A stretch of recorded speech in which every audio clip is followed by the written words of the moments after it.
Good evening everyone. দেখো, আজকে সারাটা দিনই বৃষ্টিময় ছিল পাহাড়, কিন্তু এখন হঠাৎ ঝড় উঠেছে। পাহাড়ের ঝড় এই প্রথমবার। প্রচণ্ড ঠান্ডা হাওয়া আর একটা শাঁ শাঁ শব্দ হচ্ছে। ভালোও লাগছে, সাথে একটু অন্যরকমও লাগছে, জানি না। খুব ঠান্ডা, খুব জোরে হাওয়া হচ্ছে, মানে ঝড় প্রচণ্ড জোরেই উঠেছে। দেখতেই পাচ্ছে সামনে বাড়ির ছাদে ফ্ল্যাটগুলো।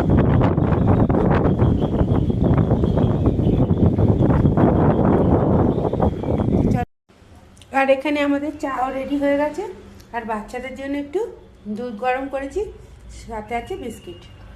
আর টিচার এসেছেন পড়াতে, তার জন্য কফি আর বিস্কিট। তো চলো চাটা আমরা খাই।